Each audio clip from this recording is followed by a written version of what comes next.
صلى الله عليه وسلم وإلى آله وصحبه أجمعين وإلى حضرات جميع الأنبياء والمرسلين عليهم الصلاة والسلام وإلى حضرات جميع الأولياء والصالحين وجميع المؤمنين والمؤمنات والمسلمين والمسلمات الأحياء منهم والأموات وإلى حضرات آبائنا وأمهاتنا وأجدادنا وجداتنا وعشيرتنا ومعلمينا ومن لهم حقوق علينا شيء لله لهم الفاتحة.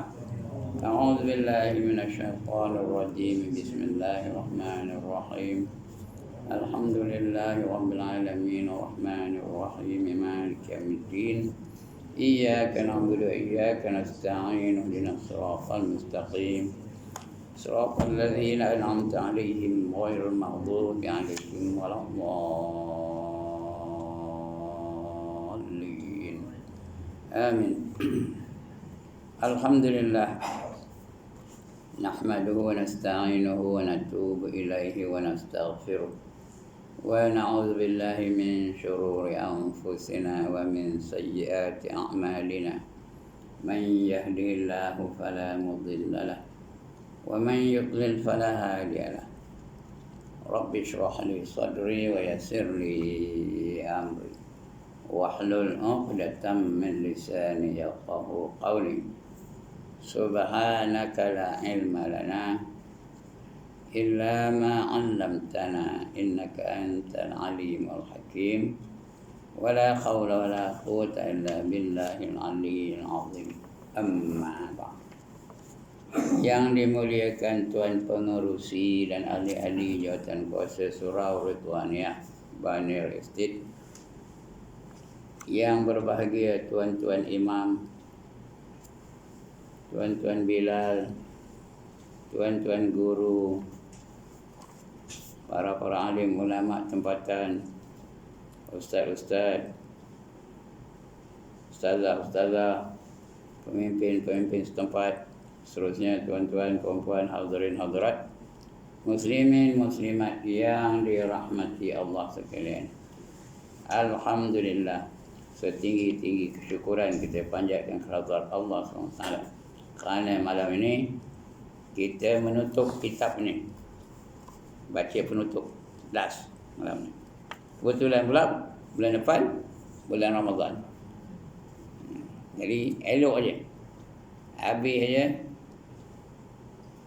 bulan Syaban ni, kita akan masuk bulan Ramadan. Jadi kita baca penutupnya malam ni. Panjang penutup ni, jadi saya tak banyak urai, saya baca aja. Kemudian lepas itu tamatlah kontrak saya dengan tuan-tuan dan puan-puan. Kalau nak sambung, kena buat kontrak baru lah. Jadi malam ni last ni. Bulan depan kita bulan Ramadan. Bulan Ramadan selalunya tak ada apa-apa lah. Tak ada tazkirah apa-apa pun tak. Setengah tempat ada tazkirah. Tapi surau ini tak ada. Yang sudah-sudah lah. Jadi maknanya tak ada lah, sudah tak ada. Okey. Untuk malam ini kita baca. Saya baca aja ya. Kalau perlu hurai baru saya hurai. Kalau tak penting tak saya hurai sangat. Selalunya kalau pendek, panjang benar, banyak benar, ngelewa je. Tapi ini malam ni insya-Allah kita baca aja. Kerana panjang. Penutup. Orang putih penutup apa? Gak tahu dia orang putih ke mana? Conclusion.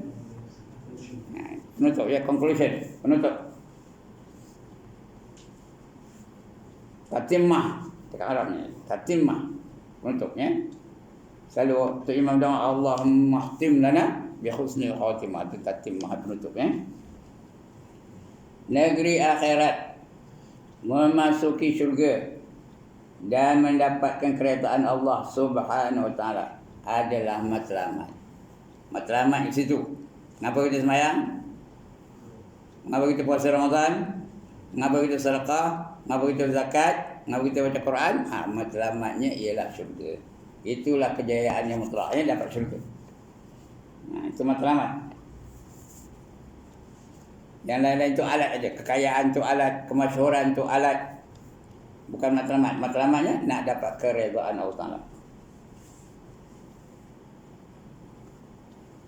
Segala usaha dan pertimbangan dalam menghadapi bermacam-macam masalah di dunia ini adalah berdasarkan kepada keuntungan yang akan dicapainya di negeri akhirat nanti.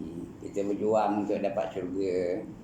Kita sedekah untuk dapat syurga. Kita bangun tengah-tengah malam orang lain merolok. Mudah-mudahan Allah bagi kita syurga. Ya, itu masalahnya. Sebab kita berjuang. Korban ke masa, korban ke tenaga, korban ke fikiran untuk mendapat keredaan Allah Ta'ala. Ya. Di akhirat yang penting. Karena Allah sebut dalam Quran.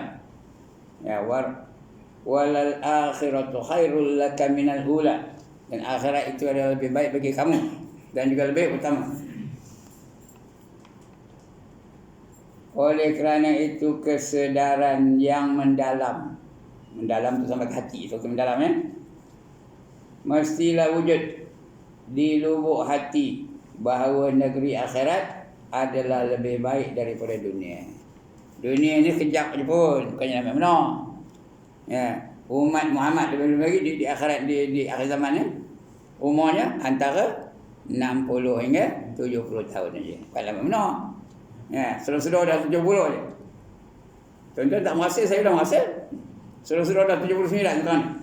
Saya ingat baru 18 baru. Dah 79 itu dah.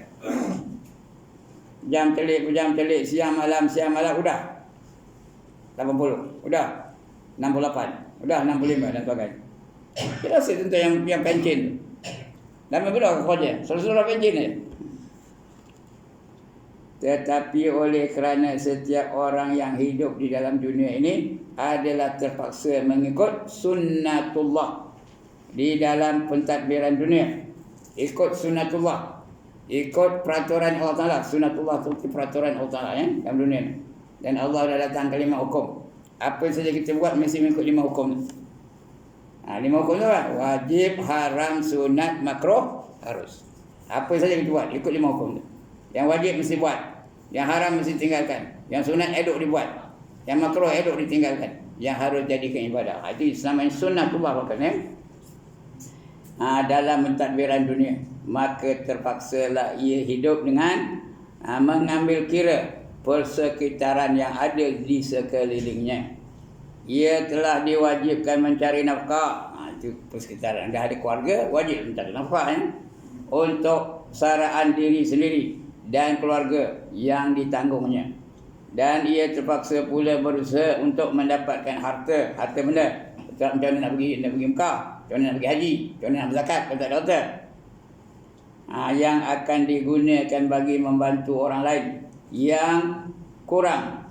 Ada orang yang kurang nasib baik yang kurang bernasib baik sebagai sedekah jariah yang menjadi simpanan untuk hari akhirat kelak. Sedekah jariah itu sedekah yang banyak gunanya, panjang gunanya, itu sedekah jariah. Kerana bila kita dah padam tu, tak ada lagi pahala, putus segala amalan kecuali 3. Yang pertama sedekah jariah, yang kedua ilmu yang memberi manfaat, yang ketiga anak-anak yang soleh yang mendoakan kedua ibu bapanya. Itu saja yang ada, lain habis tak ada. Jadi banyak sedekah jariah supaya panjang kegunaannya.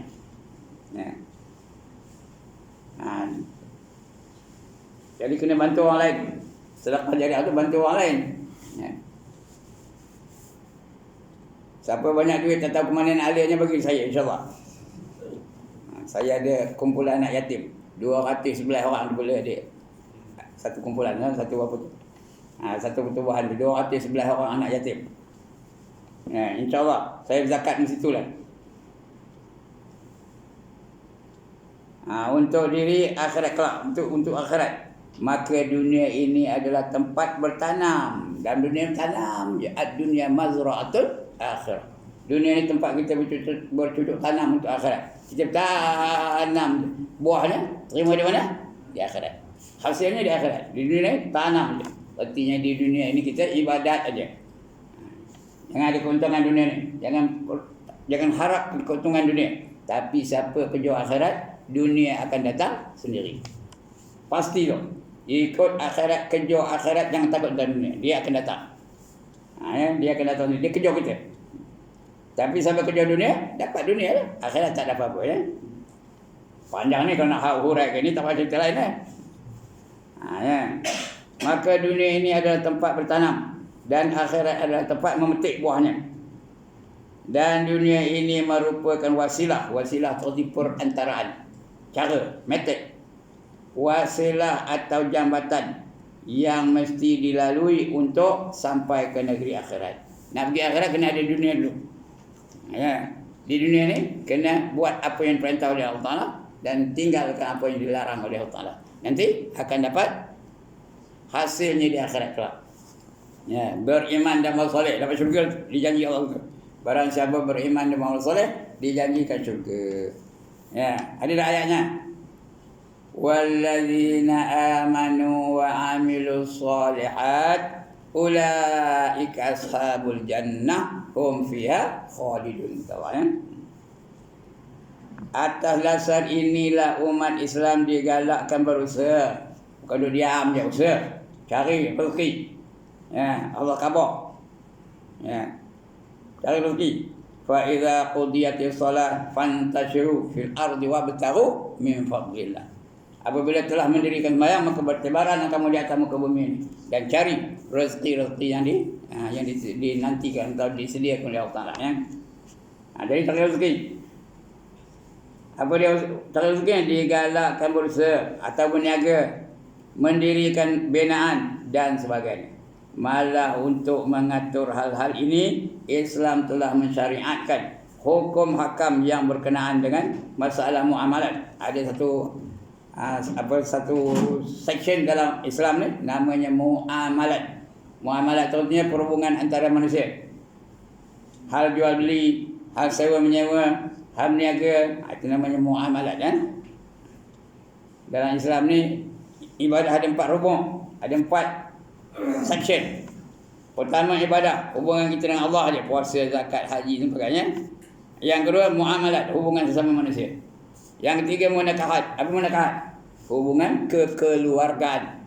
Yang keempat jinayah. Jinayah itu apa? Perhubungan kenegaraan. Itu empat rukun tu dalam fiqh. Mesti ada tu. Itu namanya muamalat kan? Hal-hal muamalat. Malah untuk mengatur hal ini, Islam telah mensyariatkan hukum-hukum yang berkenaan dengan masalah muamalat yang mengandungi masalah jual beli, sewa menyewa, pinjam meminjam dan sebagainya. Serta diatur pula sistem zakat. Itu muamalat juga tu. Walaupun dia rukun Islam, tapi sistem tu muamalat tu. Dan disediakan pahala yang besar bagi orang yang bersedekah supaya teragih kekayaan ke seluruh lapisan masyarakat. Bukan untuk dia aja. Ya, zakat tu untuk 8 asnaf tu. Wajib tu, bukan ketika tu. Tu kata yang punya siapa? 8 asnaf tu. Supaya teragih kekayaan ke seluruh lapangan masyarakat yang aman dan bahagia. Baru masyarakat aman. Baru baldatun thayyibatun rabbun ghafur. Baldatun negara, thayyibatun yang baik, Rabbun Tuhan, Ghafur pengampun. Negara yang baik dan Tuhan yang pengampun. Kita nak aman tu. Tenang aja. Setiap orang Islam mestilah faham dasar-dasar yang kita sebutkan tadi. Dan mestilah menjadikannya sebagai prinsip. Prinsip tu pegangan ya. Prinsip dalam kehidupannya di dalam dunia ini. Itu prinsip dia ya. Maka sesiapa yang terlupa atau tidak mahu menyedari hakikat ini, pasti ia akan terkeluar daripada garisan yang telah ditetapkan oleh agamanya. Bila siapa nak ikut, dia keluar dari agama lah. Kena tak ikut. Islam melarang lelaki menyerupai perempuan. Ya dah. Tapi ada orang nak jadi perempuan juga. Sudah ya? Sudah ngaku tak nak ikut Islam. Ngaku nak keluar dari Islam. Terima akibatnya nanti ya. Bila keluar dari garisan itu, maka dia dikira keluar dari agama lah. pasti ia akan terkeluar dari garisan yang telah ditetapkan oleh agamanya. Ia akan terpesong dari matlamat kehadirannya. Ngapa dia di dunia dah terpesong? Padahal ngapa kita ada di dunia ni? Untuk beribadah kepada Allah. Kalau tidak, Tuhan tak jadi kita. Apa kata Allah? Wa ma khalaqatul jinna wal insa illa liya'budun. Dan tidak aku jadikan jin dan manusia melainkan untuk beribadah kepadanya. Tunduk dan patuh kepadanya. Ikut arahannya. Tinggalkan larangannya. Itu kita dijadikan. Kalau tidak, Allah tak jadikan kita. Jadi apa saja kita buat mesti apa? Mesti jadikan ibadah kepada Allah Taala.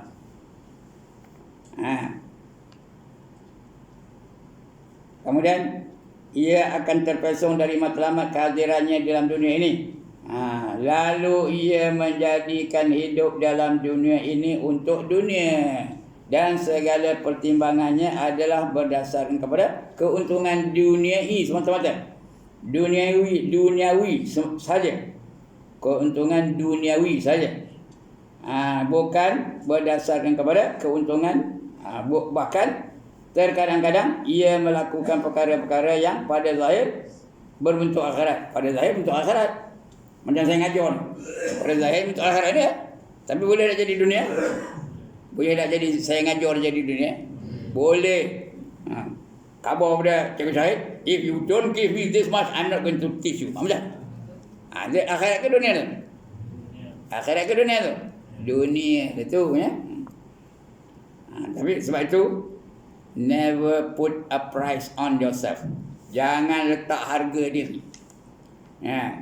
Walaupun dapat dunia ni di sisi Allah, dunia ni murah ke mahal? Dunia ni murah ke mahal di sisi Allah? Murah. Dunia ni tak ada nilai di sisi Allah Taala. Sebab itu kalau ada nilai dunia ni sebesar atau seberat timbang sebelah sayap nyamuk. Sebelah sayap nyamuk. Berapa dia harga? Berapa kilo? Sebelah sayap nyamuk. Kalau ada lah nilainya dunia ni, nescaya orang kafir tu tak akan dapat minum air walaupun seteguk. Seteguk tak dapat minum.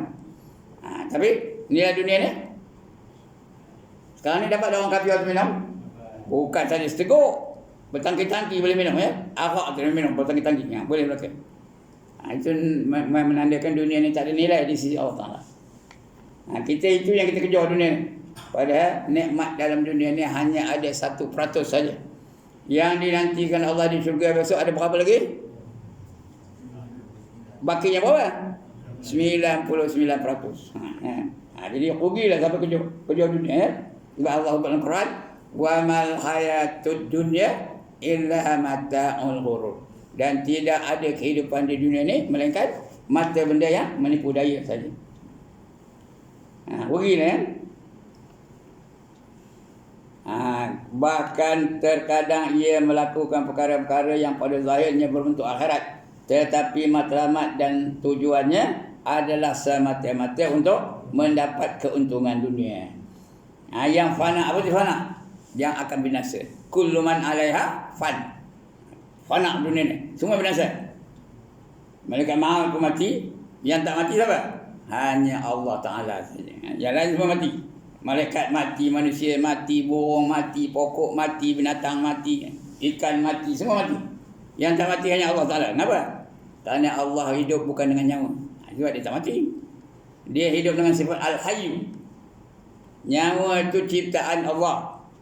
Dia baginya kepada manusia, dia bagi kepada malaikat, dia bagi kepada jin, dia bagi kepada iblis, dia bagi kepada pokok, dia bagi kepada binatang, dia bagi kepada serangga. Semua itu mati kerana mereka hidup dengan nyawa. Allah tak perlu nyawa. Sebab itu dia tak mati kan? Dalam Quran sebut kullu man 'alaiha fan wa yabqa wajhu rabbika dzul jalali wal ikram. Setiap satu di atas muka bumi ini pasti akan binasa. Gunung binasa, matahari binasa, bulan binasa. Yang kekal yang tak akan binasa ialah zat Allah yang amat agung, yang amat mulia. Itu Allah tegas dalam Quran ya. Seperti apa yang telah kita sebutkan pada beberapa hadis yang lalu. Hadis-hadis kita cerita tentang mati, tentang keadaan di akhirat. Ada cerita dulu yang dah kita baca 40 hadis ni. 42 pun ya, cerita tentang akhirat, cerita tentang perkara-perkara kemudian. Ya, maknanya semua orang akan mati. Tak ada siapa yang tak mati ya. Kemudian apa? Yang sudah kita ceritakan yang lalu, padahal yang berkenaan dengan orang yang alim. Patutnya orang yang alim. Padahal dalam hal yang berkenaan dengan orang yang alim, syahid, bukan cikgu syahid, orang syahid tu orang mati syahid syahid, penderma, qori. Apa qori? Pembaca Quran. Itu qori. Kalau perempuan? Qori'ah. Bukan qori'ah kan? Banyak orang sebut qori'ah. Tak betul tu. Qori'ah. Itu pembaca perempuan wanita Qori. Lagi apa? Pendakwah.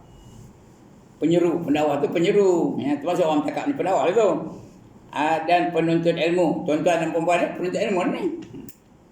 Yang akan diheret dan terus dicampakkan ke dalam api neraka. Kalau tujuan untuk dunia, akan dicampak dalam neraka. Menuntut ilmu pun. Kalau untuk dunia, kalau kita datang apa kata remeh, itu dunia tu. Dia mesti kerana Allah Taala. Wa ma umiru illa liya'budullah mukhlishina lahuddin. Dan kamu tidak diperintahkan melainkan untuk beribadah kepada Allah dengan penuh ikhlas kerana agamanya, jangan kerana lain. Kalau ada dunia nanti campak dalam neraka. Yang berpunca dari maksud keduniaan dan yang mereka mahukan. Kerana nak dunia, esok untuk neraka. Oleh itu kesedaran yang mendalam perlu ditanam di dalam jiwa. Dari masa ke semasa, hati perlu diperiksa. Cek hati masing-masing. Dan diubati. Sebab kitab ni namanya apa? Hadis penawar hati. Penawar. Apa penawar? Ayo penawar apa? Ubat lah. Kalau kita demam, saya masa kecil-kecil itu kalau demam, minta ayo penawar lah. Dengan siapa? Dengan Tok Pawang. Itu penawar ya. Ini penawar. Jadi artinya hati itu dah diubat. Segala penyakit hati itu dah terubat. Tak ada lagi hasad dengki, tak ada lagi riak, tak ada lagi ujub, tak ada lagi takabur dan sebagainya. Diubatnya. Ubatnya apa? Ikhlas, sabar, redha, khauf. Itu ubat-ubat hati ya. Dan diubati supaya hati yang merupakan tempat pandangan Allah Taala, Allah Subhanahu Wa Taala itu bersih dan sehat, supaya segala amal ibadat dan segala bentuk tindakan yang kita lakukan adalah berdasarkan kepada kesucian hati dan yang terkandung dalam hati. Dan apa saja yang terkandung dalam hati itu yang Allah pandang. Ya. Nabi kata, "Innallaha la yanzuru ila suwarikum wa amwalikum, walakin yanzuru ila qulubikum wa a'malikum." Sesungguhnya Allah tidak memandang rupa kamu yang cantik. Tak ada pandang Allah, dia menjadikannya. Bukan dia kagum dengan cantik kamu itu. Dengan handsome kamu itu tak kagum Allah, dia menjadikannya. Dan juga harta benda, kekayaan kamu Allah tak kagum, tapi Allah melihat apa yang terkandung dalam hati-hati kamu. Ya. Walakin yanzuru ila qulubihim wa a'malikum, dan amalan-amalan hati kamu. Yang lain tak ada. Kegagalan seseorang dalam menyedari matlamat hidupnya yang sebenar dapat merosakkan jiwa. Gagal kalau dia tak tahu apa matlamat dia, rosaklah dia kan? Rosak jiwanya. Akan merosakkan jiwa, fikiran dan tindakannya. Dia tak tahu, dia gagal. Gagal tu dia tak berjaya lah. Patut dia untuk akhirat, dia bukan untuk dunia. Gagal tu. Kalau untuk dunia, ke mana perginya? Mati pergi ke mana? Ya Allah. Kalau untuk dunia, mati pergi ke mana? Neraka lah. Neraka tak betul. Apa? Neraka. Ya. Kalau gagal. Fikirannya sempit kalau untuk dunia. Fikirannya sempit dan neraca pertimbangannya hanya untuk memuaskan hawa nafsu. Dan meraihkan kesenangan dunia yang sementara ini. Dia nak makan je, padahal apa banyak lalu makan. Berapa banyak lalu makan? Dah kenyang? Dah tak ada makan kita. Dia nak kaya, berapa banyak kekayaan? Ya? Berapa banyak tokah nak? Ada ke orang bawa 5-6 tokah sekali? Kaki sini-sini. Ada tak? Sekali bawa satu tokah aja. Makan berhak kenyang je. Jadi apa ni ada kerja-kerja dunia ni? Hotel banyak-banyak buat apa? Ya. Cuma merosakkan jiwa tu. Jadi sempit, fikirannya sempit dan neraca pertimbangannya hanya untuk memuaskan hawa nafsu dan meraihkan kesenangan dunia. Yang sementara ini ia mencari kerehatan di tempat yang telah ditentukan oleh Allah. Nak rehat di mana? Di akhirat. Di kubur tu rehat dah. Sebagai tempat berusaha, ia mencari buah di kebun yang baru. Di mana kebun baru? Dan kubur lah. Kerana kubur tu ada tak? Jadi kebun. Al-qabru rawdatan min riyadil jannah. Tak pernah dengar kan ni? Kubur itu adalah taman daripada taman syurga. Tak kita nak? One more time. Tak kita nak? Jadi, tak akan taman syurga tu? Ya, beribadah di sini. Esok akan dapat taman syurga. Ya? Ia mencari buah di kebun yang baru saja ditanam, maka pasti ia tidak akan menemuinya. Kerana tak tahu, tak jumpa. Nak dunia mana jumpa? Tapi kalau nak akhirat, jumpa lah. Apatah lagi di dalam keadaan yang sangat mencabar. Sekarang ni mencabar no. Di akhir-akhir ini, di zaman yang penuh dengan fitnah, semua jadi fitnah. Ustaz jadi fitnah, ustazah jadi fitnah, berjuang jalan Allah pun fitnah. Tak berjuang, fitnah juga. Buat baik pun dikata orang juga. Buat jahat pun dikata orang juga. Saya pakai jubah, pakai sorban, dikata orang juga. Macam alim benar. Macam teror benar. Macam ulama benar. Tapi kalau saya pakai seluar pendek, dikata orang tak? Kata orang tak? Kata orang juga. Otak padan ketua yang pakai seluar pendek. Jadi, mana lebih baik? Dikata orang dalam kita keadaan dalam keadaan kita taat dan beramal soleh, atau dikata orang dalam kita kufur dan maksiat? Mana? Kita kufur dan maksiat dikata orang juga. Kita buat baik, buat amal soleh dikata orang juga. Mana tak? Biar kita buat yang amal soleh tu dikata orang tak apa. Orang kata tu kita dapat pahala. Tak kita nak? Dosa kita dia terima. Tak kita nak?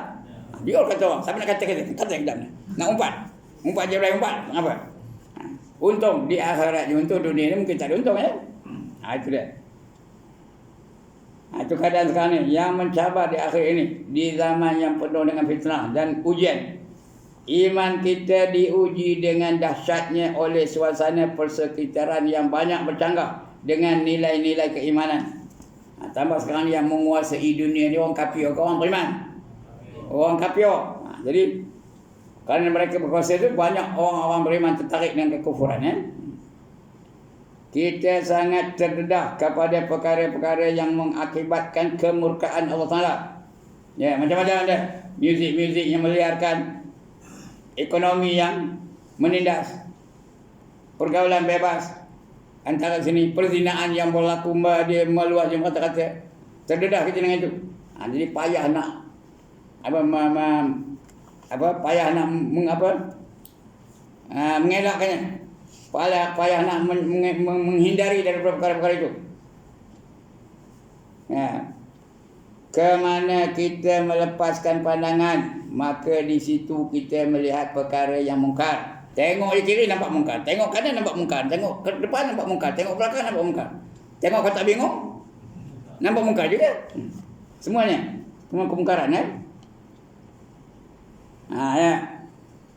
Maka di situ melihat perkara yang mungkar, dan di mana kita meletakkan pendengaran di sana, kita akan mendengar perkara yang bercanggah dengan iman. Serta di mana kaki kita melangkah, di mana kaki kita langkahkan di sepanjang jalan, di kiri kanan, sangat banyak perkara-perkara yang dapat mendorong kita untuk melakukan kemaksiatan. Ya ke tak? Ke mana pergi? Nak senang je buat maksiat. Ke mana pergi? Senang aja nak buat maksiat. Nak cari dosa cukup senang. Keluar dari rumah dapat dosa dah. Ya, macam kami ni, keluar daripada rumah nak pergi masjid dah dosa, mati dah berdosa. Ngapa berdosa? Ngapa berdosa? Nengok pohon amoi jogging. Kami taman Melayu tau. Taman Melayu mana ada anjing. Bila tak ada anjing, ramai orang suka jogging. Amoi suka jogging tu. Start je motor dah nampak pohon amoi. Putih melepak pasal tiang tu. Hati kalau tak tengok, terlanggar. Tengok juga lah. Sudah berdosa mati. Apa saja. Nak pergi ke masjid pun berdosa. Dalam masjid boleh berdosa. Luar masjid boleh berdosa. Masuk surat boleh berdosa tak? boleh berdosa. Dosa boleh berlaku mana-mana saja, ya. Ya. Ke kiri, ke kanan, ke atas, ke bawah, ke depan, ke belakang, dosa saja. Kita sudah tidak dapat melepaskan dari dosa dan kesalahan, cuma besar atau kecil, banyak atau sedikit, teruk atau belum. Itu aja. Dosa tetap dosa. Ma min adamiyin illa walahu dzunub, kata Nabi, ya. Tidak lebih anak Adam melainkan baginya adalah dosa-dosa. Lepas ni saya baca tak terang. Dah bunyi dah. Baca sampai habis, ya. Nak habis juga malam. Oleh kerana itu, pelajarilah sunnah Rasulullah sallallahu alaihi wasallam sebagai sumber yang kedua setelah Al-Quran, dan pelajarilah ilmu yang telah diistilahkan oleh para ulama sebagai ilmu fardu ain. Belajar fardu ain, selesaikan sembahyang, selesaikan puasa, selesaikan untuk aurat dan sebagainya, iaitu ilmu tauhid selesaikan, fiqh dan tasawuf atau akhlak. Dengan ilmu ini kita akan dapat mengikuti garis panduan yang telah dibentangkan oleh Rasulullah sallallahu alaihi wasallam. Bukanlah penumpuan yang banyak terhadap tarbiyah, iaitu pendidikan. Tarbiyah itu pendidikan dalam Melayunya. Diri sendiri, anak, isteri dan orang-orang yang ada di bawah jagaan kita. Sejak dari dalam buayan lagi hendaklah kalimat tauhid itu, la ilaha illallah, ditanamkan ke dalam jiwa anak-anak kita. Biarlah kalimah itu disemai dan bertapak di lubuk hati mereka untuk menjadi benih yang kemudian akan menjadi batang, dahan dan ranting kepada keimanan mereka di hari tua kelak. Sangatlah dikesali tindakan ibu bapa yang tidak mahu mengambil berat terhadap anak-anak mereka. Kerana kanak-kanak tu suci. Ma min mauludin illa yuladu 'alal fitrah fa abawahu yuhawidanihi wa yunassiranihi wa yumajjisanihi. Kanak-kanak itu dilahirkan dalam keadaan suci bersih, terpulanglah kepada ibu bapanya untuk menjadikannya Yahudi, Nasrani atau Majusi. Padahal mereka itu bersih tu, fitrah, ya. Ini sangatlah dikasali tindakan ibu bapa yang tidak mahu mengambil berat terhadap anak-anak mereka mengenai pelajaran ilmu fardu ain ini. Mereka tersangat gelisah kalau melihat anak-anak mereka tidak berjaya dalam peperiksaan ilmu sains. Gelisah dia, sedih dia, geografi dan seumpamanya. Tetapi mereka tidak merasa gelisah kalau anak-anak mereka belum pandai membaca Al-Quran atau belum dapat melakukan sembahyang dengan baik, yang mana telah pun kita ketahui bersama bahawa sembahyang itu adalah tiang agama yang menentukan tegak atau runtuhnya agama seorang, ya. Kerana sembahyang itu tiang agama. As-salatu imaduddin.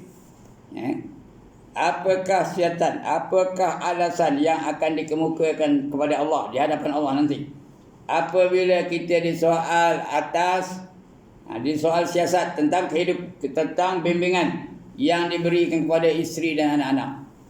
Anak-anak kita pejam mata, bayangkan anak rumah tu, tahu ke tak tahu baca Quran? Pandai ke tak? Betul ke tak bacaannya? Semayang ke tak? Isteri pun bayangkan rumah tu, macam mana keadaannya? Solehah ke tak? Cek betul-betul. Kerana itu tanggungjawab kita akan ditanya tu. Sehingga kita dapat melepaskan diri dari siksaan Allah SWT yang telah tersedia bagi sesiapa yang menghabiskan, yang mengabaikan tanggungjawabnya. Sudahkah kita membuat persiapan tentang jawapan yang akan dikemukakan apabila Allah Subhanahu Wa Taala bertanya tentang tubuh badan kita? Tubuh badan kita ini ke mana telah kita gunakan, dan tentang umur yang telah diberikan ke mana telah kita habiskan, dan juga tentang harta benda dari mana kita perolehi dan ke mana kita telah belanjakan. Sebenarnya hidup kita ni terlalu senang. Senang yang melalaikan je. Bukan senang untuk beribadah kepada Allah. senang yang melupakan kita dari mengingati negeri akhirat. Langsung lupa akhirat. Kita ingat di dunia yang selama-lama ya. Yang merupakan matlamat dan kehidupan kita di dunia ini. Kalau dilihat cara hidup kita yang ada sekarang ini, nampaknya seakan-akan kita mahu hidup untuk selama-lamanya.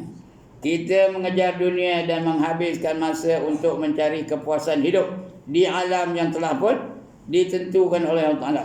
Dia ada tertentu masanya. Lama-lama habis alam. Tapi itu yang kita kejar. Yang ditentukan oleh Allah Ta'ala. Sebagai tempat berusaha dan tempat-tempat bekal. Untuk bekal, membuat bekal. Untuk pergi ke negeri akhirat. Dunia ni adalah bekalan untuk pergi di akhirat je ya. Wa tazawwadu kata Allah.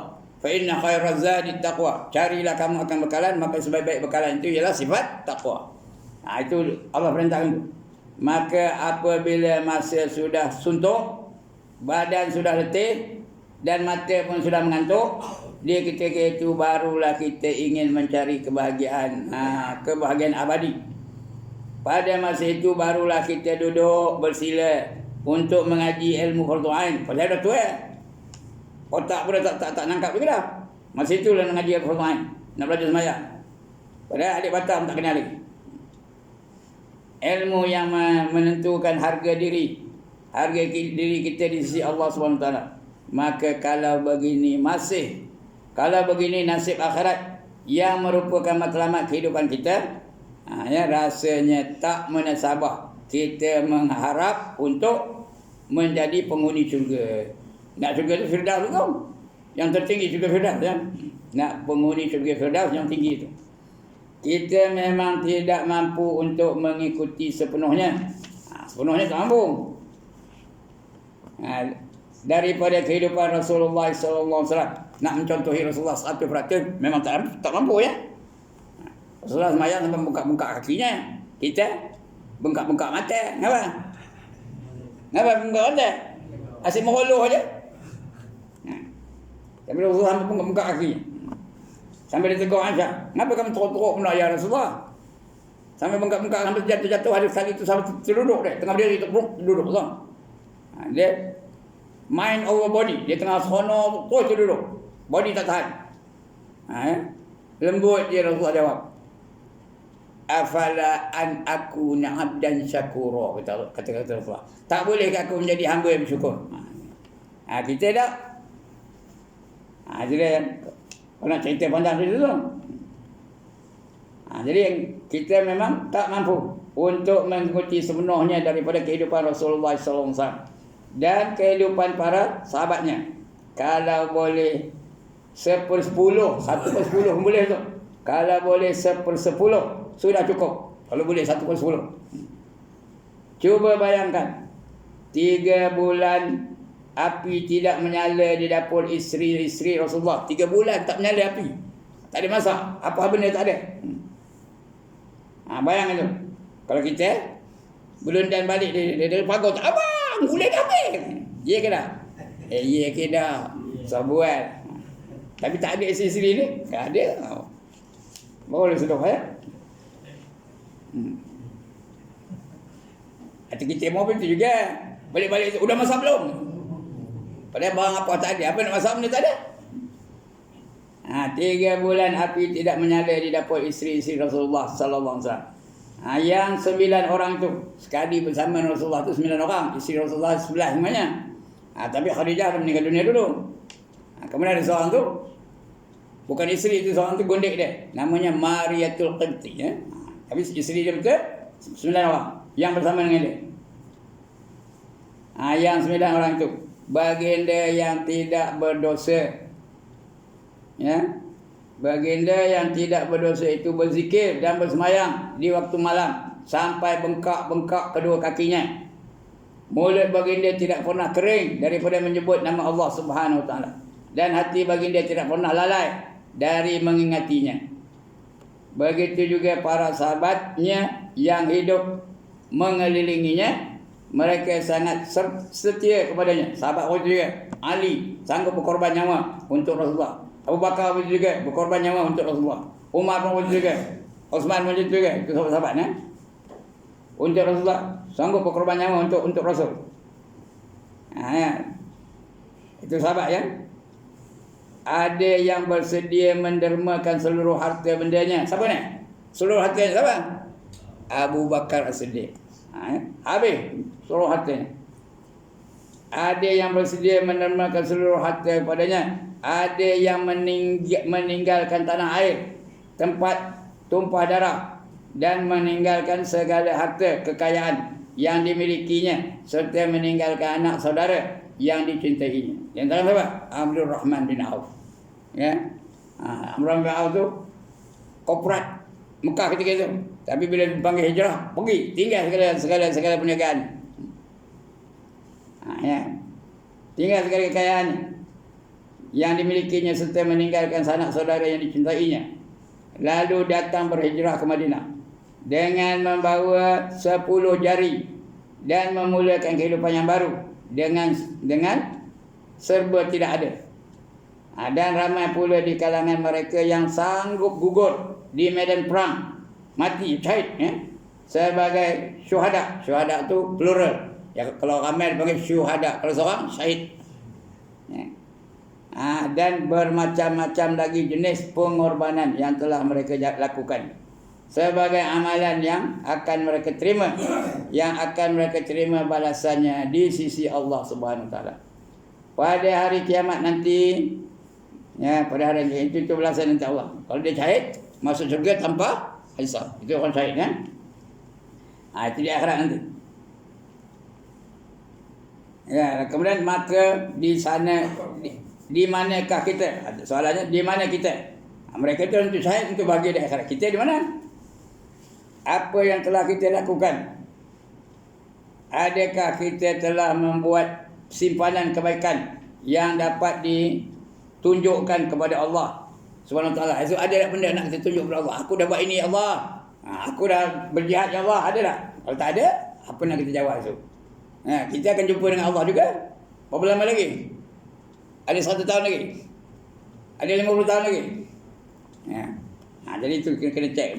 Apa nak jawab dengan Allah nanti? Apa kamu gunakan umur kamu? Apa kamu gunakan harta kamu? Apa kamu gunakan masa kamu? Apa kamu gunakan fikiran kamu? Apa nak jawab dengan Allah nanti ya? Maka di manakah kita? Apa yang telah kita lakukan? Adakah kita telah membuat simpanan kebaikan yang dapat ditunjukkan kepada Allah Subhanahu Wa Taala pada hari kiamat nanti?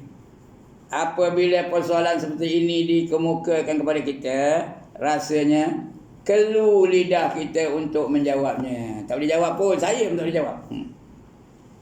Ya, baiklah sahabat. Ini penghujung ya, penutupnya.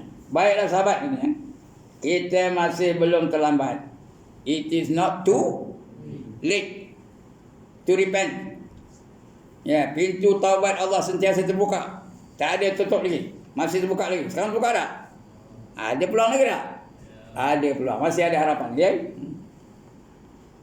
Pintu taubat masih terbuka. Rahmat Allah Subhanahu Wa Taala telah lebih luas daripada murkanya. Keampunannya lebih besar daripada dosa-dosanya, daripada dosa-dosa kita. Yang penting kita berusaha untuk terus mengetuk pintunya. Pintu apa? Mengetuk pintu apa? Pintu taubat. Ya, penting kita kena taubat selalu. Lepas sembahyang taubat, sebelum sembahyang taubat, nak balikkan taubat, nak tidur taubat, taubat macam kan? Pintunya selalu datang merayu, meminta belas kasihannya, dan hanya kepadanya kita pasrah. Apa itu pasrah? Menyerah diri. Menerima apa saja ketentuan Allah Taala, namanya pasrah ya. Pasrahkan diri kita yang berlumuran dengan dosa ini. Siapa tak ada dosa angkat tangan? Saya nak gambar mana kau orang tak berdosa ni. Ini ada kamera ni lah. Jadi semua kita berdosa belakang. Orang cakap ni lagi banyak dosa. Jadi pasrahlah ya. Dengan penuh dengan berlumuran dengan dosa ini, dengan sepenuh harapan dan keyakinan, supaya kita digulungkan ke dalam kumpulan hamba-hambanya yang diterima dan mendapat keampunan. Dan Nabi, alhamdulillah, keampunan di atas segala dosa dan kesalahan. Dosa banyak ke sikit? Ada dosa besar, ada dosa kecil, ada dosa zahir, ada dosa batin, ada dosa sedar, ada dosa tak sedar, ada dosa tahu, ada dosa tak tahu, ada dosa sengaja, ada dosa tak sengaja. Berapa? 10. Ada yang bilang, alhamdulillah. Sudah saya tanya sini dah lama dulu ni. Dulu dah saya tanya dah. 10, bukan 10 dosa, 10 jenis dosa.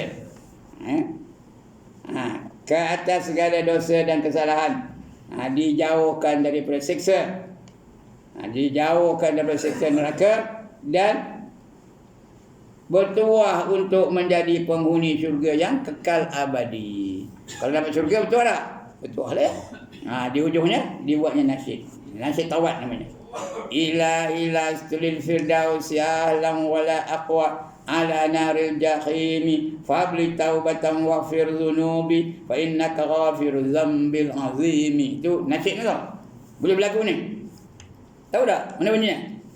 Ilahi lastulil firdaus ahla wala aqwa ala naril jahim fahabli taubatan waghfir dhunubi fa innaka ghafiruz zambil azim.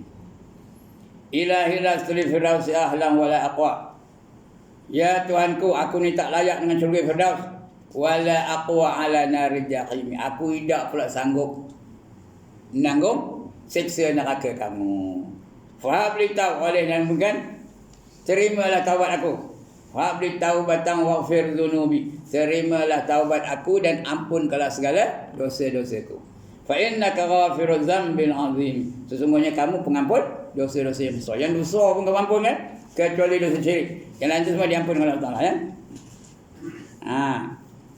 Ini nasyid masyhur ni tau. Ada ceritanya nasyid ni. Ada ceritanya. Ilahi lasturil firdaus ahlan wala aqwa ala naril jahim fabli taubatan waghfir dhunubi fa innaka ghafiruz zambil azim. Artinya apa? Wahai Tuhanku, sebenarnya hamba-Mu ini tidak layak mendapat menjadi penghuni syurga firdaus, tetapi aku tidak tahan untuk menghadapi siksaan-Mu di dalam api neraka jahim, neraka jahim. Maka oleh kerana itu ya Allah, terimalah taubatku dan ampunkanlah dosa-dosaku. Sesungguhnya Engkaulah Tuhan yang mengampuni dosa-dosa yang besar. Wallahu a'lam bishawab. Wa ilahil maut wa ilahi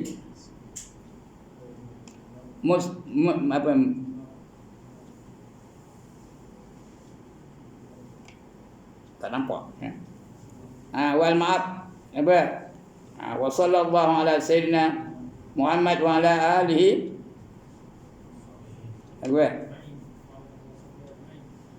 wa ala alihi wa sahbihi ajmain. Bukan ajmain ni. Wasallim. Ya, ala alihi wa sahbihi wasallim. Cukup, tamat kitab ni. Maka dengan itu tamatlah kontrak saya dengan tuan-tuan dan puan-puan. Alright. Sebelum saya tutup, ada apa komen? Ada soalan? Tak ada? Ya, dah pukul 9 dah pun. Ya, ada. Ini nama sekarang mengenai seruan orang selalu menyebut ya Tuhanku. Itu adalah ayat ciptaan manusia. Jadi kenapa kita tak perbaiki kepada 99 nama Allah tu? Macam Ya Rabbi, Ya Rahman, Ya Rahim. Kenapa ayat ya Tuhanku tu masih digunakan? Ya Tuhanku. Kenapa? Tak salah. Benda tak salah. Ya Tuhanku bukan benda salah. Tuhanku tu terjemahannya. Tapi ya apa? Ini ilahi. Cakap Arab tu. Cuma diterjemahkan sebagai ya Tuhanku. Tak apa, tak salah. Ilahi lastulil firdaus. Ilahi tu Tuhanku lah. Ilahi, ilah tu Allah, ada perkataan Allah Tapi tak ada salah. Boleh tak ini nasyid ni ada ceritanya sebab ilahi lasri. Ada ceritanya. Nak dengar? Lama apa habis kan? Nak dengar tak? Ada satu ketika seorang pemuda sedang nak pergi bermusafir. Dia ada seorang isteri yang muda juga. Dia nak musafir tu, dia pergi rumah sahabat dia. Sahabat dia tu berkelamin juga. Aku nak bermusafir. Tolong kamu jaga isteri aku sementara aku tak ada ni. Nanti aku balik, aku akan ambil isteri aku. Dia apa? Setuju. Sahabat-sahabat kita setuju. Dua-dua orang soleh belakang ni. Bukan macam kita. Ini ada peluang aku ni. Itu kita lah. Ini dah. Dua-dua ni setuju belakang. Maka bermusafirlah. Pemuda tadi. Yang tinggal tadi menjaga isteri tu, tak ada apa-apa. Pada satu hari dia balik daripada bertugas, dia pun lupa nak bagi salam, terus tolak pintu ni. Ini rumah dia kan? Terus tolak pintu rumah. Ketika itu isteri sahabatnya sedang terbaring di hadapan rumah. Sedang terbaring tu. Bila tolak di pintu, angin pun niup.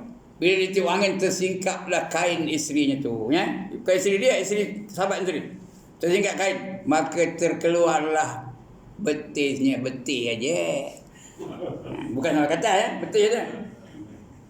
Dia merasakan dia telah melakukan dosa yang amat dahsyat. Dia orang soleh tu. Dia merasakan dia melakukan dosa yang amat dahsyat. Lalu dia turun ke rumah. Menjerit dia turun ke rumah. Terjun dia. Kemudian dia tak balik-balik lepas itu. Kerana dia rasa dia telah melakukan dosa yang sangat besar. Dia macam gunung menghempak kepalanya. Dosa kecil tu bagi dia macam gunung menghempak kepalanya. Kita dosa besar macam lalat ingat di hidungnya. Itu dia. Ya ke tak? Ya ke tak ni? Begitulah. Tak lama lepas itu pemuda yang bermusafir tu balik. Balik tengok sahabat dah tak ada. Dia tanya isteri entah dia dah keluar. Dia dah keluar. Tak balik-balik. Kenapa? Dia terlihat betih isteri kawannya tu. Itu aja. Betih aja. Tak boleh balik. Dia rasa telah melakukan dosa besar. Dia menyesal sangat. Maka kawan tadi pergilah cari masuk kampung, keluar kampung, naik bukit, turun bukit, carilah sampai ke Cenderiang carinya. Agak dia cerita zaman di negara Arab ni Cenderiang carinya. Lagi apa? Sampai ke Tapah, sampai ke Bidor, sampai ke Sungkai. Cari tak jumpa. Tanya dia pun tanya. Bila tanya ada orang aboi. Ada di kampung sana tu ada orang gila.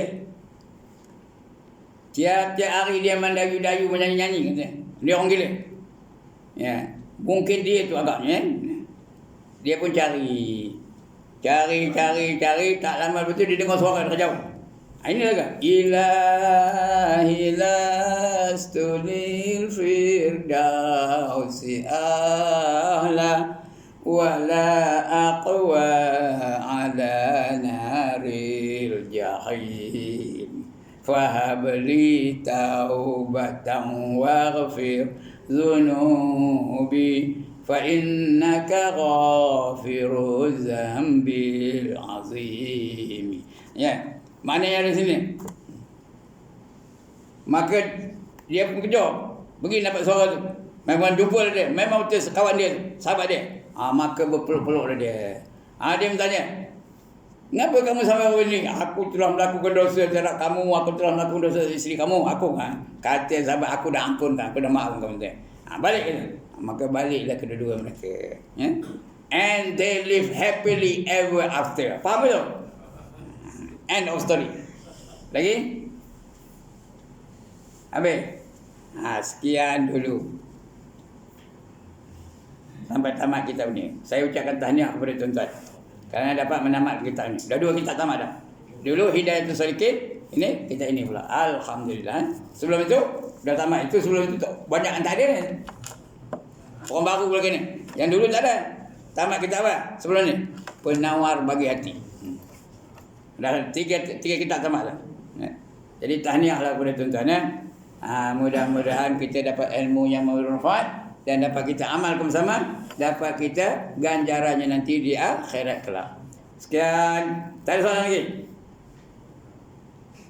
Tak ada? Tak ada dah. Aqulu qawli hadza wa astaghfirullahal azim li wa lakum wa lisairil muslimina wal muslimat wa ya fawzal mustaghfirin wa ya najat